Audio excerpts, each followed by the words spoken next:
Bonjour et bienvenue pour cette nouvelle vidéo. Comme vous pouvez le constater, le son est un peu mieux que d'habitude. J'ai enfin trouvé le problème de l'ancien son. J'attends de recevoir mon nouveau micro et ce sera réglé. Comme l'indique le titre de cette vidéo, je vais vous présenter 7 conseils personnels pour mieux lire. Je dis bien conseil, ce n'est pas une vérité absolue, mais c'est ce qui marche avec moi. Conseil numéro 1. Instaurer un rituel.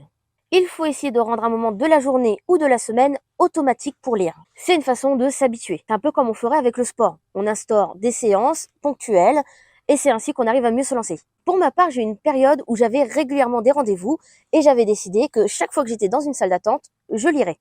Ce qui fait que je me baladais toujours avec un livre sur moi, que je laissais le portable de côté, et même si c'était qu'une ou 2 minutes d'attente, c'était toujours 1 ou 2 minutes de lecture. À force de le faire, c'est devenu une habitude qui m'a habituée à lire davantage. Même si j'étais une grande lectrice au lycée, les études supérieures m'avaient dégoûtée et j'ai réussi à reprendre grâce à ça. Le rituel, ce n'est pas seulement une habitude, mais aussi quelques lignes par jour. Il y a beaucoup de personnes qui pensent qu'il faut lire beaucoup d'un coup pour pouvoir avancer, mais ce n'est pas vrai.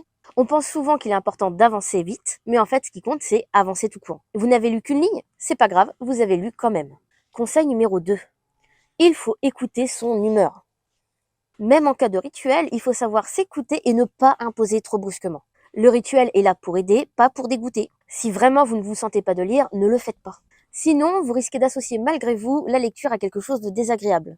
Ça m'est arrivé à l'époque du lycée, j'avais mis par erreur une chanson que j'adorais en tant que réveil. J'ai mis 2 ans avant de pouvoir l'écouter à nouveau parce que je l'avais liée malgré moi à quelque chose de désagréable. Ce n'est pas grave si vous passez plusieurs semaines, voire plusieurs mois sans lire.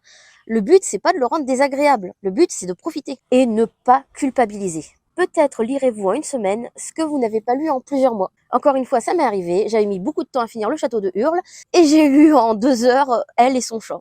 Et écouter son humeur passe aussi par écouter ses sentiments. Si vous vous sentez romantique, optez pour un livre romantique. Si vous avez le cafard, essayez de trouver quelque chose de joyeux et léger, ça pourrait vous aider énormément. Ou alors peut-être que pour vous, ça fonctionne comme avec les chansons, quand vous êtes triste, vous avez besoin de quelque chose de triste. Vous vous connaissez, écoutez-vous. Troisième conseil, acceptez toute lecture.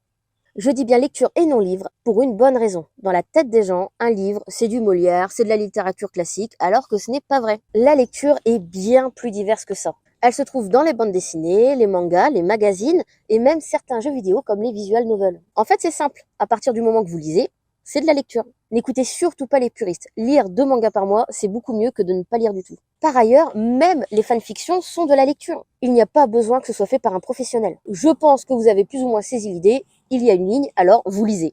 J'ajouterais même, ne vous imposez pas des livres d'adultes si ce n'est pas votre plaisir. Si votre plaisir passe par des livres pour enfants, profitez-en. Je lis moi-même parfois des livres pour enfants. J'ai découvert J'aime c'est la pêche géante qui est destiné aux enfants.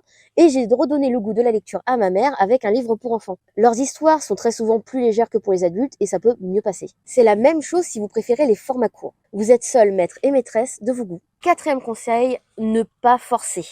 C'est mon ami de la page Instagram La 8e couleur qui m'a parlé de ce conseil parce que je suis plutôt mauvaise élève sur ce point. Je fais partie des gens qui ont beaucoup trop de mal à abandonner un livre. Je le mets de côté, mais je ne l'abandonne jamais. Pourtant, il ne faut pas hésiter. Peut-être que ce n'est pas le bon moment ou tout simplement ce livre n'est pas fait pour vous. Parfois, on peut aussi culpabiliser à cause du prix du livre. Mais quoi qu'il en soit, ne vous forcez pas. C'est mauvais et vous liez la lecture à quelque chose de désagréable. Ce n'est pas un livre que l'école vous a imposé avec une date limite. Vous pouvez le finir plus tard ou ne jamais le finir. Le monde n'arrêtera pas de tourner parce que vous n'avez pas fini un livre. Évitez la frustration. Cinquième conseil, gérer sa palle.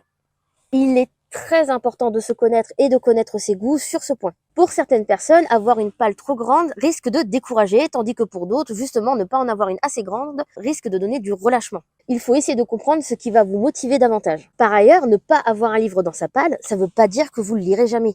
La palle est là pour les prochains livres que vous comptez lire, ou ceux que vous voulez absolument lire dans les prochains jours, ou pour comme moi, répondre à un thème que vous a donné votre club de lecture. Priorisez simplement ce qui vous fait envie tout de suite et rangez les autres en attendant. Sixième conseil, choisir le bon média.